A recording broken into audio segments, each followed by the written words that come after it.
pertemuan yang lalu sudah saya jelaskan bahwa hidup selalu berakhir dengan kematian. Apabila datang kematian menimpa seseorang, datanglah kiamat baginya. Itu yang disebut dengan kiamat kecil. Hakikatnya mati adalah perpindahan dari kehidupan di dunia ini menuju kehidupan di alam barzakh. Menunggu kita di alam barzakh sampai datangnya saat kiamat. Entah 10 tahun, entah 100 tahun, entah 1000 tahun, hanya Allah saja yang maha tahu. Adapun orang-orang beriman yang melakukan amal kebajikan dalam kehidupan di dunia ini, masa penantian yang lama di alam barzakh buat mereka sebentar saja. Tetapi bagi orang-orang kafir yang ingkar, yang tidak beriman kepada Allah, yang hidup di dunia cuma menumpuk-numpuk dosa, tentu penantian di alam barzakh akan merupakan waktu yang sangat lama. Bukankah dalam kehidupan kita waktu itu memang relatif? Contoh misalnya, bagi pemuda-pemudi yang sedang duduk asyik memadu cinta, waktu 4-5 jam saja rasanya cuma 4-5 menit, tenggelam oleh keasikan. Tapi buat orang yang berbaring di rumah sakit, meratap di balik-balik apa itu tembok derita kata lagu, di balik dinding-dinding penjara, sehari bagai seminggu, seminggu rasa sebulan, sebulan boleh jadi rasa setahun.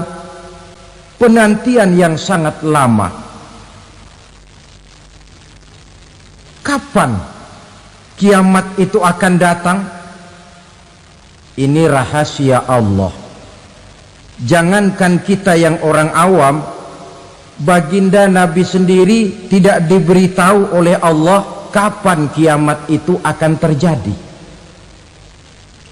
Tetapi sungguh pun demikian, banyak hadis-hadis yang menjelaskan ciri atau tanda-tanda datangnya kiamat. Nah, kalau sudah bicara soal tanda kiamat itu ada 2. Pertama yang disebut alamatus sughra, tanda-tanda kecil. Ini waktunya masih ada tenggang. Ada yang dinamakan alamatul kubra, tanda-tanda besar, artinya kiamat sudah diambang pintu.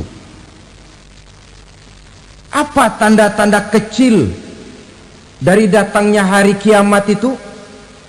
Misalnya kata Nabi, apabila ilmu sudah diangkat oleh Allah, artinya apabila ulama sudah banyak wafat, minat orang belajar agama berkurang, lalu kebodohan nampak merajalela di mana-mana, zina dikerjakan secara terbuka, minuman-minuman keras jadi kebanggaan, itu termasuk di antara tanda-tanda kecil terjadinya hari kiamat.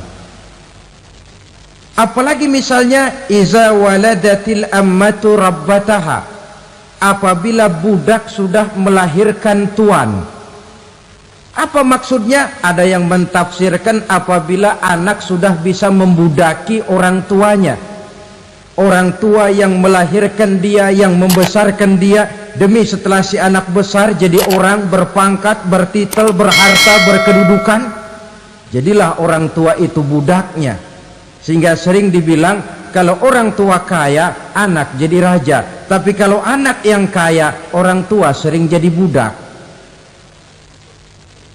Apalagi munculnya fitnah yang bergelombang, timbul perang antara dua bangsa yang besar, waktu berjalan terasa sangat pendek sekali. Itu merupakan tanda di antara tanda-tanda kiamat. Termasuk di dalamnya sulit membedakan mana laki, mana perempuan. Kan kalau tanda-tanda kayak begini sekarang sudah banyak kita lihat kan. Ulama banyak wafat, penggantinya sulit. Zina dikerjakan berterang-terangan, minuman keras jadi kebanggaan. Banyak anak membudaki orang tuanya, sulit membedakan mana laki mana perempuan. Kadang-kadang dari belakang kita lihat perempuan bener, begitu kita colek nengok jenggotan.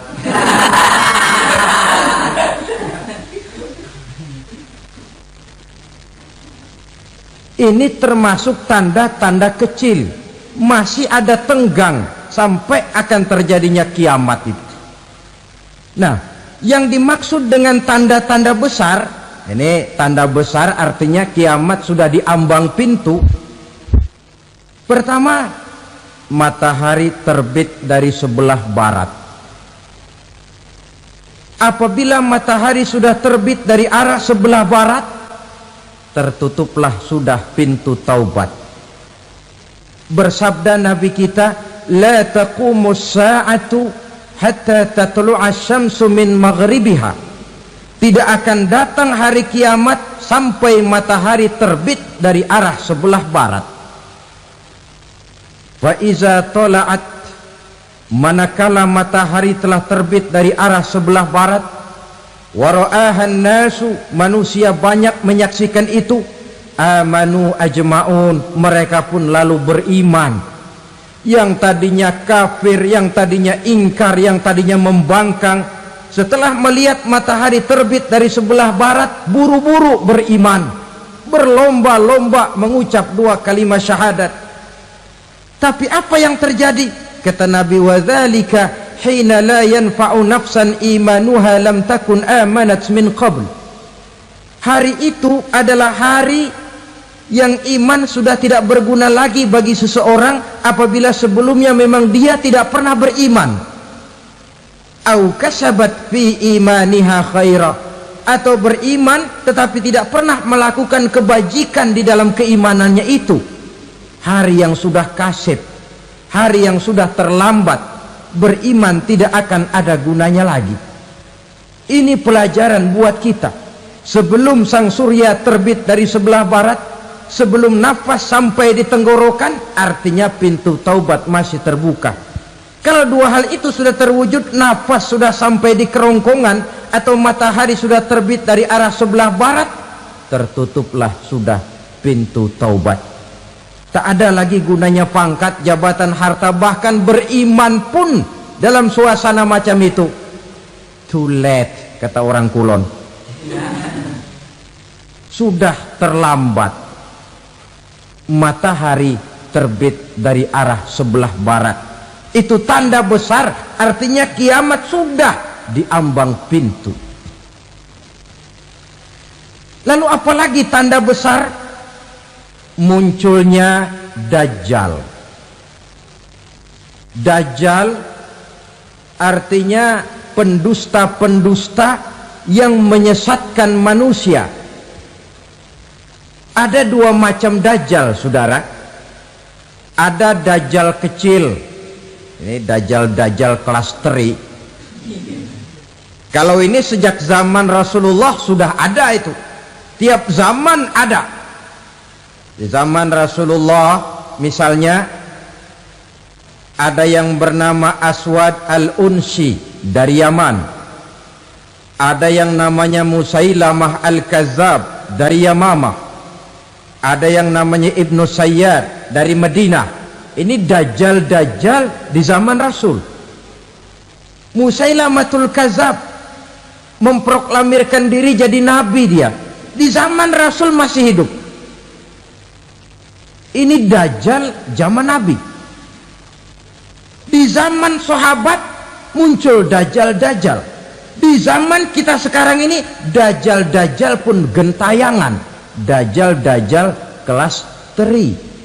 Kerjanya mendustakan manusia, menyesatkan manusia, memalingkan manusia dari jalan yang benar dan diridhoi oleh Allah Subhanahu wa taala.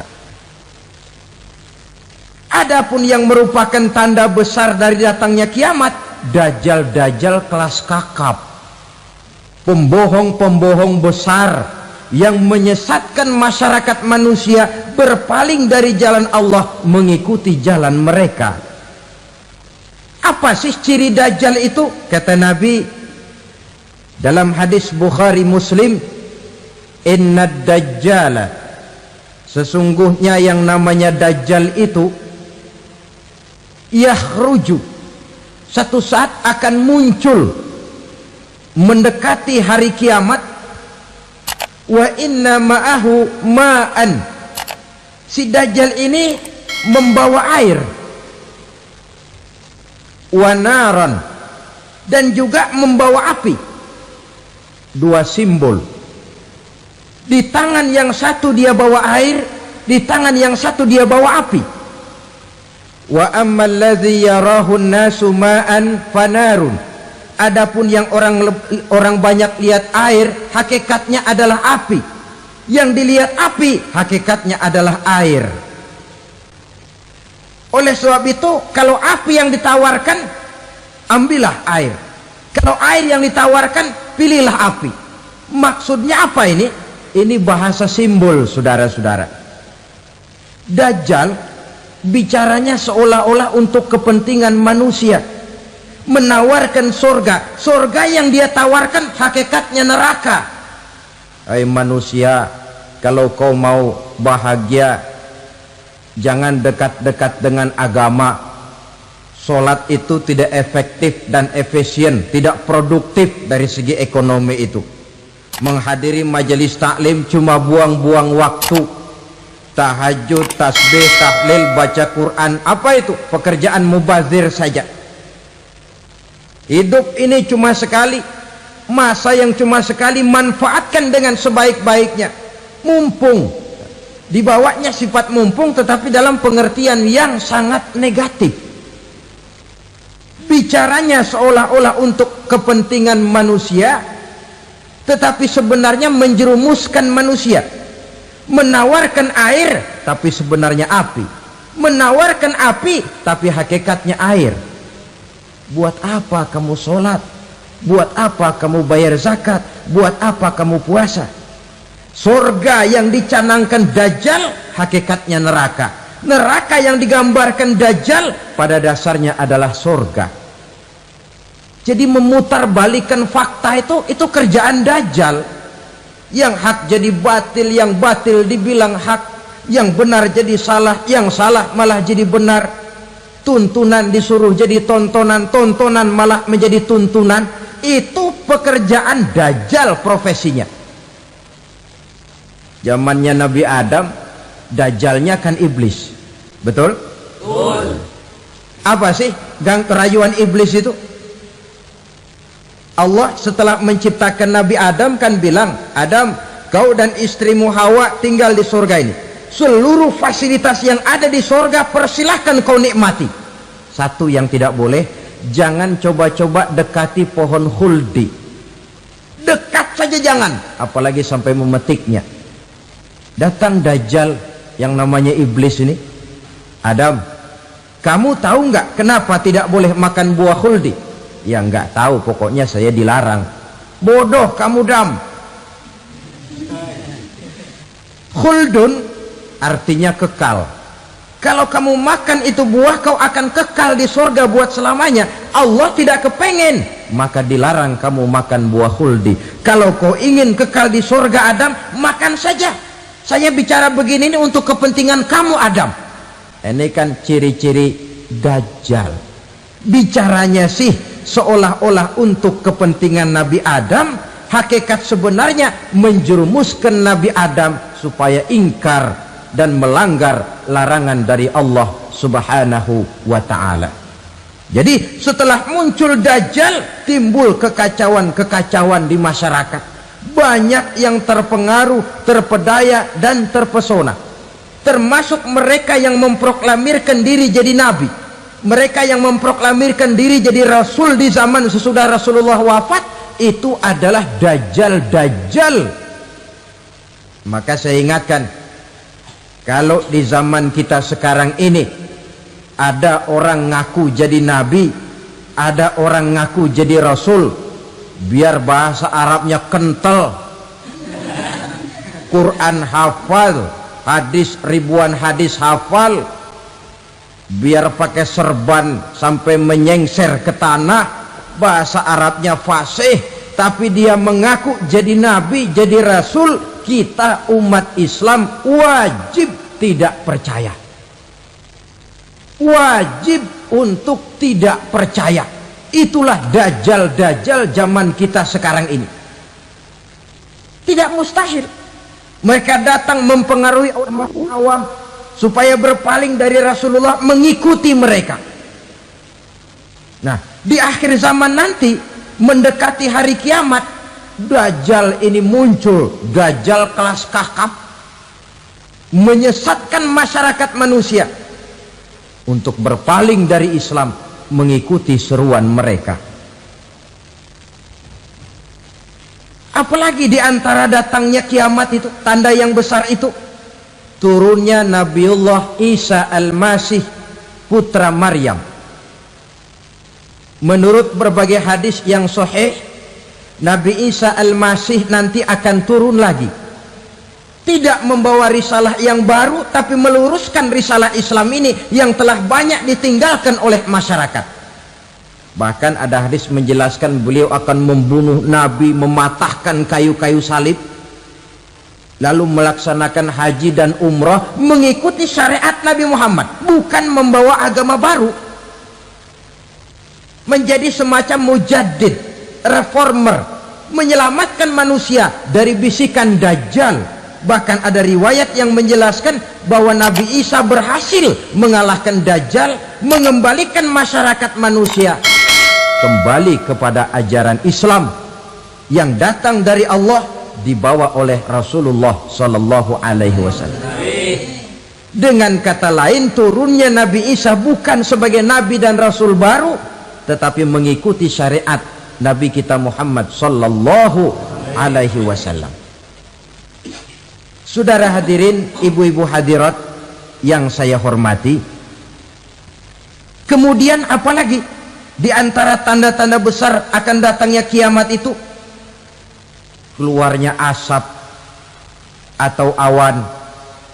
Kata Nabi, inna min asratis sa'ah dukhanan yamla'u ma bainal masyriqi wal maghrib. Di antara tanda-tanda kiamat, munculnya awan antara langit dan bumi.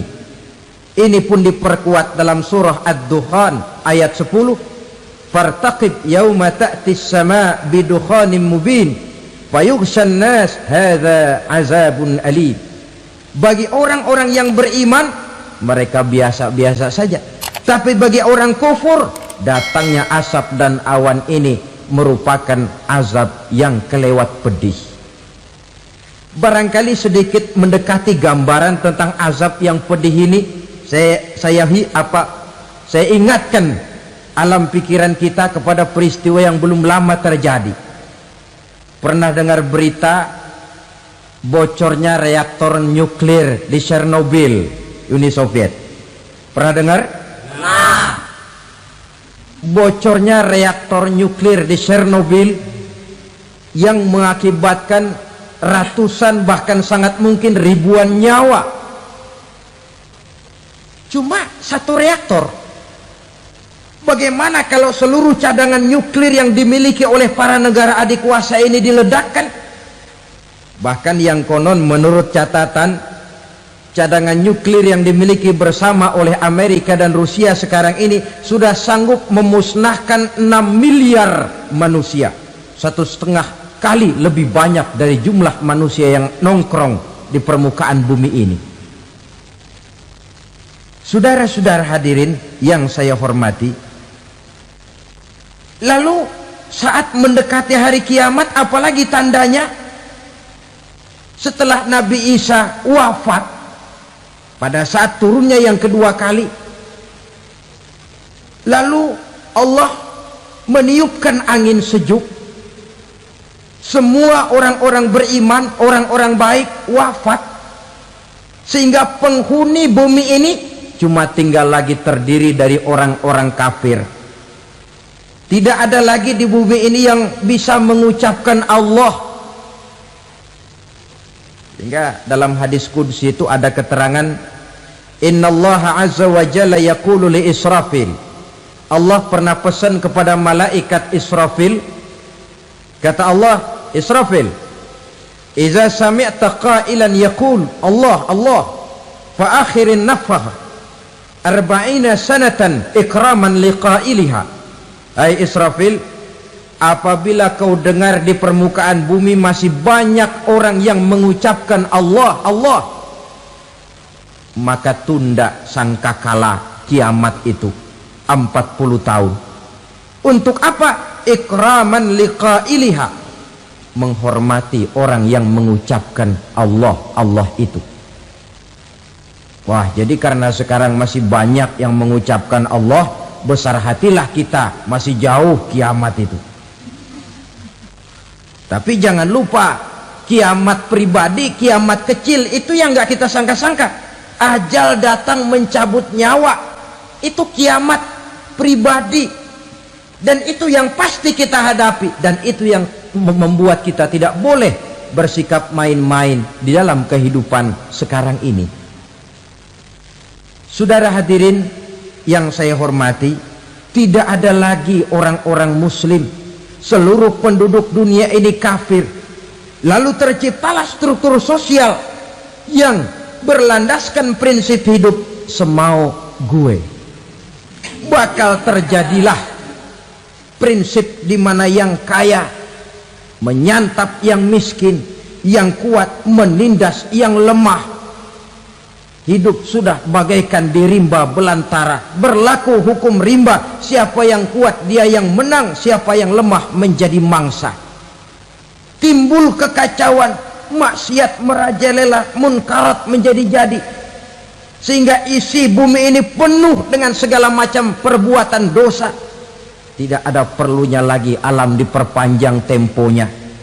Datang saat yang sudah dijanjikan oleh Allah Azza wa Jalla, maka terjadilah yang disebut kiamat kubra, kiamat besar, kiamat ancur-ancuran.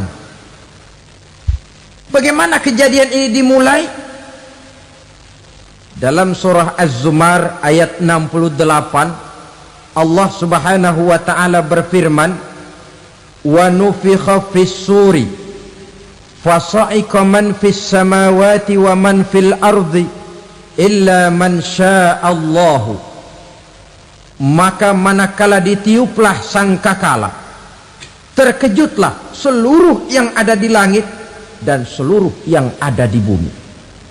Bila saat kiamat datang, Allah perintah malaikat Israfil, Israfil, tiup sangkakalamu. Ditiuplah sangkakala oleh malaikat Israfil. Yang akibat daripada tiupan itu, seluruh yang ada di langit, seluruh yang ada di permukaan bumi terkejut. Yang ada di langit siapa? Malaikat kan. Bayangin aja kalau malaikat kaget, apalagi kita. Terkejut seluruh makhluk yang ada di bumi, yang ada di langit mendengar suara sangkakala itu. Bunyinya tidak sanggup kita bayangkan dahsyatnya. Ledakan nuklir, ledakan neutron, belum apa-apa ketimbang bunyi sangkakala malaikat Israfil ini. Nah, lalu mendengar bunyi sangkakala ini, gemparlah makhluk, kacaulah alam. Bumi gempa, planet-planet bertabrakan, gunung meletus, air laut tumpah ke darat, angin topan bertiup, halilintar menyambar. Lalu semua yang bernama hidup mati total. Mati bareng tanpa persiapan. La haula wala quwata illa billah. Saya kadang-kadang dalam tafakur bermohon, ya Allah, mudah-mudahan saya nggak nemuin kiamat beneran. Ngeri, nggak bisa kita bayangkan macam apa suasana seperti itu. Allah saja banyak memberikan gambaran, misalnya Al-Qari'ah, wa mal qari'ah, wa ma adraka mal qari'ah. Kejadian yang menggemparkan. Tahukah kamu apa kejadian yang menggemparkan itu? Yauma yakunun nasu kal farasil mabsus wa takunul jibalu kal ihnil manfus. Pada saat itu manusia berterbangan bagai kupu-kupu, gunung berterbangan seperti kapas ditiup angin. Gunung saja macam kapas, konon lagi manusia. Kematian total, mulai semut sampai gajah mati, jin mati, iblis mati, malaikat mati. Malaikat saja mati. Saudara hadirin yang saya hormati, kematian total yang tanpa persiapan. Orang bilang, Pak, kalau mati bareng begitu yang repot malaikat maut dong ya, cabut sana, cabut sini. Itu kalau menurut logika kita, mestinya begitu menurut logika. Tapi logika juga yang nggak perlu serepot itu. Sebab untuk mematikan listrik di wilayah DKI, di wilayah Jakarta, nggak perlu tiap rumah didatengin, matiin, ya lama. Cukup dari kantor pusatnya saja PLN, tekan satu tombol, gelaplah seluruh Jakarta. Saudara hadirin yang saya hormati, kematian total. Lalu setelah kematian total, planet-planet juga mati, dalam arti tidak bergerak dan beredar. Angin mati, dalam arti tidak bertiup. Air mati, dalam arti tidak ada riak gelombang. Pokoknya semua mati. Kullu nafsin za'iqatul maut, semua yang bernafas mati. Dalam ayat lain, kullu man 'alaiha fan, semua yang ada di permukaan bumi fana. Yang kekal cuma Allah Subhanahu wa ta'ala.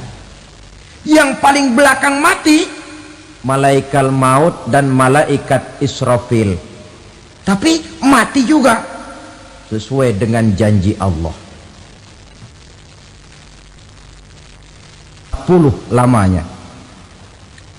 Tidak dijelaskan oleh Abi Hurairah 40 jam, apa 40 hari, apa 40 tahun.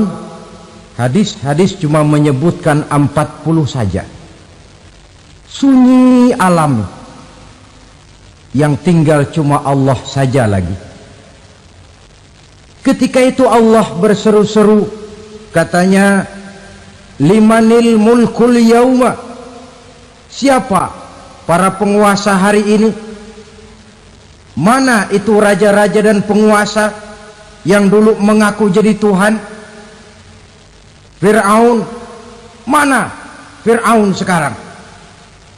Yang dulu jadi raja, merasa berhasil, sombong, lalu tidak mau turun-turun dari kekuasaannya, sampai kepada puncak kekurang ajarannya mengangkat diri jadi Tuhan. Mana itu Fir'aun? Namrus, mana sekarang Namrus? La ilaha illa ana, ternyata tidak ada Tuhan lain selain daripada aku, kata Allah. Proses kemudian, saudara-saudara, turunlah hujan dari langit. 40 lamanya hujan itu. Tidak jelas juga 40 jam apa 40 hari. Setelah air turun membasahi, datanglah tiupan sangkakala yang kedua. Semua yang bernama mati bangkit dari kuburnya masing-masing. Ini yang disebut Yaumul Ba'thi, hari kebangkitan. Allahu Akbar. Pada saat kita bangkit dari kubur kita masing-masing, kumpul di padang mahsyar namanya. Bayangin aja, saya sendiri nggak sanggup bayangin. Manusia sejak zaman Adam sampai zaman kiamat kumpul bareng di tempat sama. Berapa banyaknya itu?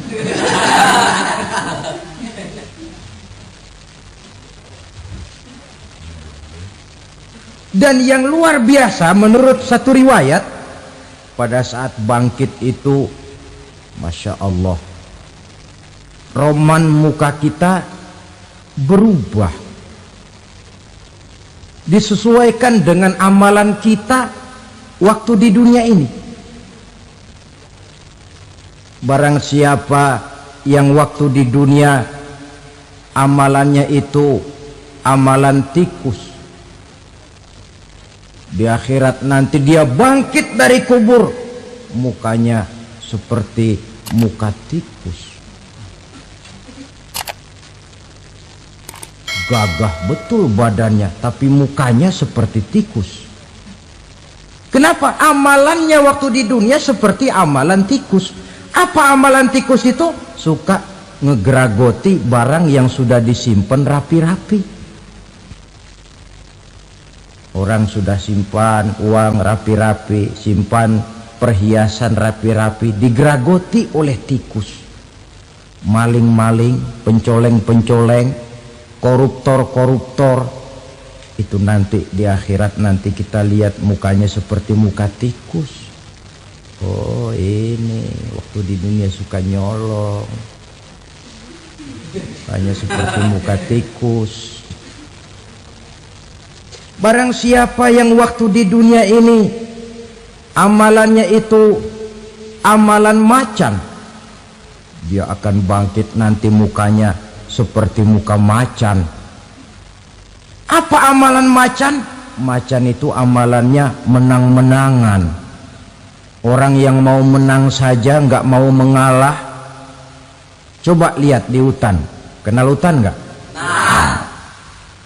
Di hutan, raja hutan di mana-mana pasti macan, betul kan?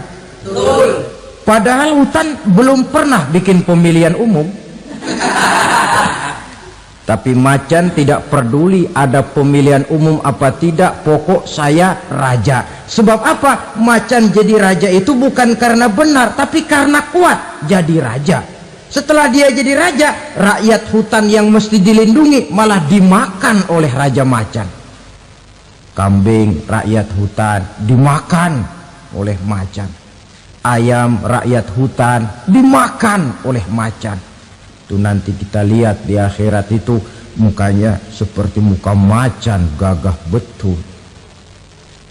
Lalu barang siapa yang di dunia ini amalannya itu seperti amalan anjing, nanti dia punya muka seperti muka anjing. Apa amalan anjing? Pertama, anjing itu kalau disuruh jaga rumah, dia tidak bisa membedakan mana maling, mana tamu. Biar yang datang maling, kalau bawa tulang, anjing kalem. Yang kedua, anjing itu akan setia kepada siapa saja yang memberinya roti. Siapa yang memberinya roti, itulah majikannya. Apa kata majikannya pasti dia laksanakan. Soal benar atau salah dia tidak peduli. Setelah anjing dapat roti, dia tidak punya pilihan lain kecuali bilang, abdi mah kumaha juragan wae ayeuna mah.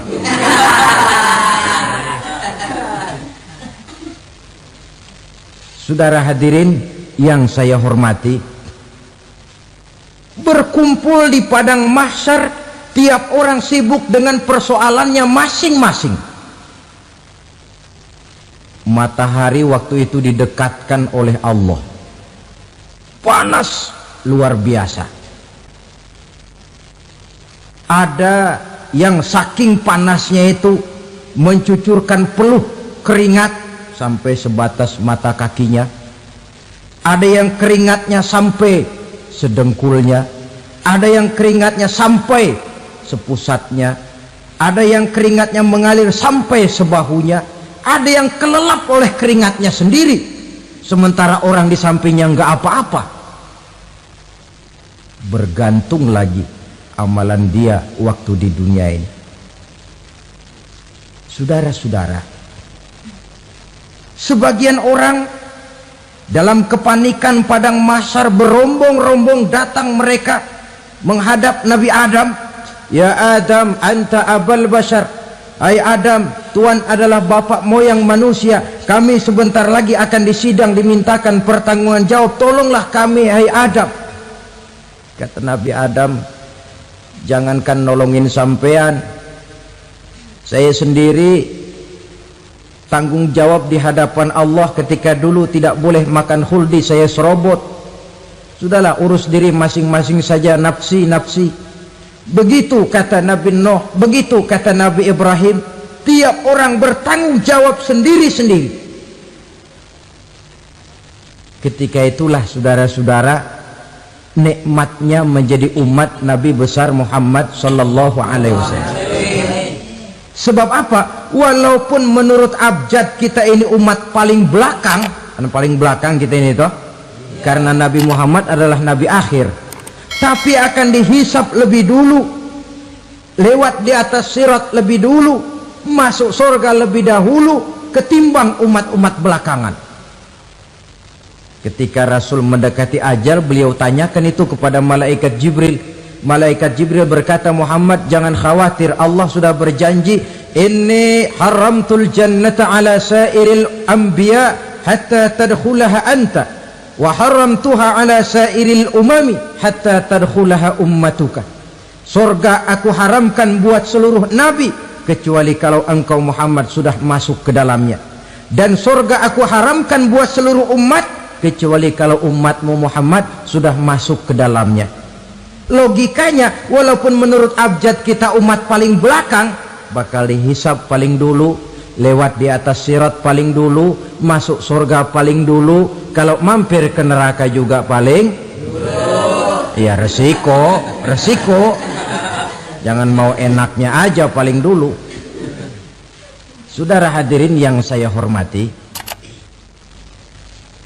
setelah masa kebangkitan itu jangan dikira begitu bangkit langsung diperiksa. Masih menunggu menanti ribuan tahun perhitungan padang mahsyar untuk sampai kepada proses yang disebut yaumul hisab, hari perhitungan. Seorang demi seorang bakal dipanggil. Bayangkan saja, kita se-RT saja di absen, kadang-kadang perlu waktu lama. Ini manusia sejak zaman Nabi Adam sampai datang hari kiamat, satu demi satu disidang di hadapan Qadhi Rabbul Jalil. Status sosial copot sudah waktu itu.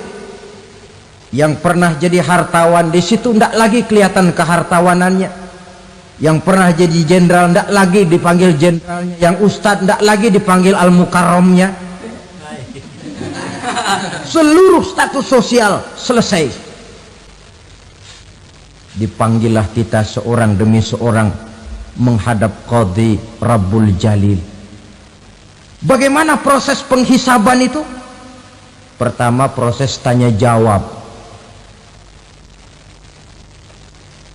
Di antaranya ada hadis menyatakan, lan tazula qadama 'abdin yaumal qiyamah hatta yus'ala an arba'i khisalin. Besok di hari kiamat tidak akan bergeser telapak kaki seorang hamba sampai dia ditanya lebih dulu tentang 4 persoalan. Tentang ilmunya, kemana ilmu itu diamalkan. Tentang umurnya, di mana umur itu dihabiskan. Tentang masa mudanya, kemana masa muda itu dipakai. Tentang hartanya, dari mana harta itu didapat dan kemana harta itu dibelanjakan. Ini termasuk proses tanya jawab. Jadi kalau istilah pengadilan dunia, nama Fulan bin Fulan, kamu waktu di dunia diberikan umur panjang untuk apa? Pernah mengalami masa muda, kemana kau habiskan masa remajamu? Kau diamanahkan ilmu, dengan apa ilmumu kau amalkan? Kau diberikan harta, dari mana harta kau dapat, kemana kau belanjakan? Tak seorang pun yang bisa mungkir Sebab apa? Dikala itu yang menjadi saksi bukan orang, yang menjadi saksi adalah seluruh anggota badan kita. Tangan bicara, kaki jadi saksi terhadap seluruh amalan yang pernah kita kerjakan pada saat kehidupan di alam dunia ini. Selesai proses tanya jawab, lalu diperlihatkan buku catatan kita waktu hidup di dunia ini. Jangan lupa Allah itu menyiapkan 2 superkomputer kepada kita. Sebelah ditempelin sebelah kanan, yang sebelah tempelin di sebelah kiri. Komputer itu namanya Raqib dan Atid, 2 malaikat yang apabila baik kita lakukan, refleks saja akan menulis kebajikan kita. Jahat kita kerjakan akan tertulis. Catatan itu nanti diperlihatkan kepada kita. Waduh, alangkah malunya pada saat diperlihatkan catatan kita, buku rapot kita merah melulu. Barangkali diperiksa sambil diomelin, brengsek lo. Buku merah melulu begini, bagaimana waktu hidup di dunia? Tidak cukup diperlihatkan buku catatan kehidupan, rekaman kehidupan. Rekaman kehidupan kita secara utuh sejak terlahir sampai ajal datang merenggut nyawa. Barangkali mirip dengan video sekarang ini, di mana terekam dengan baik seluruh kegiatan kita sejak yang sekecil-kecilnya sampai kepada yang sebesar-besarnya. Untuk kemudian kita pun menerima balasan. In khairan fa khairun wa in syarran fa syarrun. Kalau baik ya baik balasannya, kalau jahat ya jahat juga balasannya. Catatan-catatan kita diberikan. Kalau banyak kebajikannya diberikan di tangan kanan dengan cara yang halus. Kalau banyak kejahatannya diberikan dari sebelah kiri atau dilempar dari belakang. Itulah sebabnya sejak di dunia ini kita sudah mohon kepada Allah. Ketika berwudu membasuh tangan kanan, apa kita bilang? Allahumma a'tini kitabi biyamini wa hasibni hisaban yasira. Ya Allah, berikan saya kitab di tangan kanan, dan kalau saya memang perlu dihisap, hisaplah saya yang seringan-ringannya. Tangan kiri berlindung kita kepada Allah, jangan sampai diberikan kitab di tangan kiri atau dari arah sebelah belakang. Wa a'udzubika an tu'tiya kitabi bishimali aw min wara'i zuhri, dari arah sebelah belakang. Na'udzubillah min dzalik. Setelah selesai lewat proses penghisaban, lewat mizan, timbangan, maka yang sudah selesai dihisab itu bergeraklah menuju sirat, jembatan yang terbentang menuju surga melalui neraka. Saudara-saudara, panjangnya perjalanan sirat itu memakan waktu ratusan tahun. Tetapi orang yang lewat di atas sirat pun macam-macam, bergantung amalannya ketika di dunia ini. Ada yang lewat di atas sirat itu kalbarkil khatib, seperti kilat yang menyambar, lep, sudah sampai dia di surga. Cepat bukan main. Ada yang lewat di atas sirat itu seperti orang lari-lari. Ada yang lewat di atas sirat itu seperti orang jalan biasa. Ada yang sambil merangkak, ada yang sambil ngesor, ada yang sambil gelayutan, ada yang selamat sampai ke ujung ke surga, ada yang tergelincir jatuh masuk ke dalam neraka, bergantung amalannya dalam kehidupan di dunia sekarang ini. Tiap kita akan melewati yang namanya sirat ini. Saudara-saudara kaum muslimin yang saya hormati, dengan demikian mereka yang selamat melalui sirat sampai ke terminal akhir surga, mereka yang ketika dihisab ternyata banyak kejahatannya daripada kebaikannya, mereka singgah di dalam neraka. Nah, adapun orang-orang yang beriman menurut ayat Quran dan hadis Nabi itu nanti ada bermacam-macam. Ada orang beriman itu yang dimasukkan surga. Ada orang beriman itu yang dimasukkan ke dalam surga. Ada orang beriman itu yang disebut penduduk surga. Kenapa lain-lain, Pak? Karena waktu di dunia amalannya juga lain-lain. Ada orang beriman yang masuk surga. Ini paling murah tiketnya. Mau masuk surga? Kata Nabi begini, ma min abdin qala la ilaha illallah thumma mata ala dhalik illa dakhalal jannah. Kalau seorang hamba sudah mengucap dua kalimat syahadat, dia yakin dengan kebenaran kalimat itu sampai matinya, orang itu akan masuk surga. Abi Dzar yang waktu itu diajak bicara heran, ya Rasul kok gampang betul? Iya, walaupun orang itu mencuri, iya, walaupun orang itu berzina, iya, biar dia mencuri, biar dia berzina, kalau dia sudah mengucap dua kalimat syahadat, dia yakin dengan kebenaran kalimat itu sampai matinya, itu orang akan masuk surga. Jadi masuk surga cukup dua kalimat syahadat, yakin sampai mati, masuk surga. Itu perkara masuk. Tapi kalau pertanyaannya diterusin, masuknya kapan, Pak? Nah, ini lain lagi urusannya. Sebab ada yang masuknya itu langsung, ada yang mampir dulu. Di sana tempat cuma dua, kalau tidak surga, neraka. Mau ke surga tapi mampir dulu, yang mampirnya jelas di neraka. Kenapa? Dalam hadis qudsi ada riwayat, nanti itu di akhirat, setelah Allah selesai mengatur penduduk surga masuk surga, yang neraka masuk neraka, Allah berkata kepada malaikat Malik, malaikat Malik, labaik ya Allah, itu bajingan-bajingan tengik, manusia-manusia durjana yang waktu di dunia tidak mau sujud, jauh dari ulama, gemar melakukan yang munkarat dan maksiat, hidup di tengah masyarakat selalu jadi bibit keonaran, kufur, sudah masuk neraka semua. Sudah ya Allah. Nah, kalau sudah, coba sekarang kamu masuk, Malik. Saya, iya, masuk neraka. Mau apa ya Allah?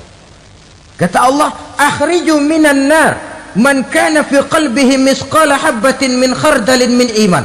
Kau masuk neraka, cari di dalam neraka orang-orang yang ada imannya walaupun kecil sebesar biji zarah, angkat mereka keluar. Masuk malaikat Malik ke neraka, cari orang yang ada imannya, korek-korek.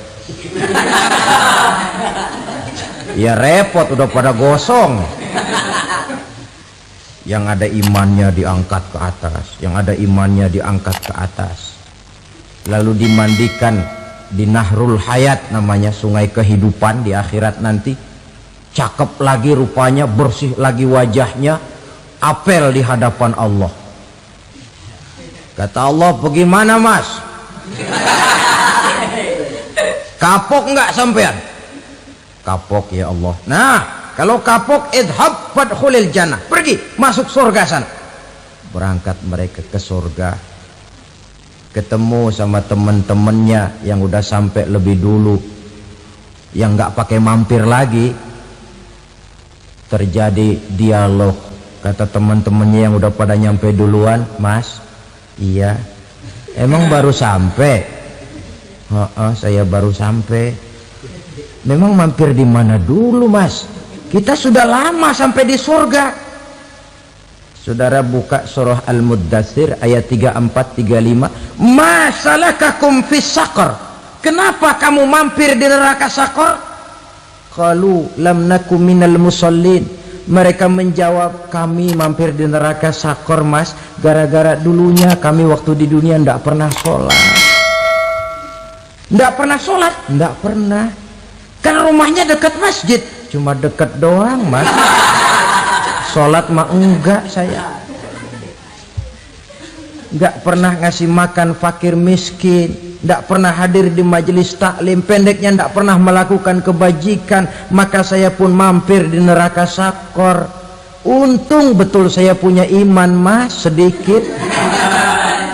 Waktu hidup di dunia dulu saya pernah mengucap 2 kalimat syahadat, sekali-kalinya waktu mau kawin. Masya Allah. Untung saja kawin, kalau nggak kawin polos.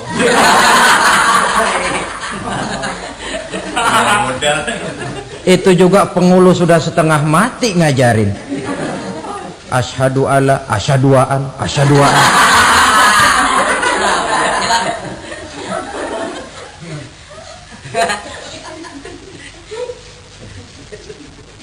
Ini namanya masuk surga, ada mampir dulu.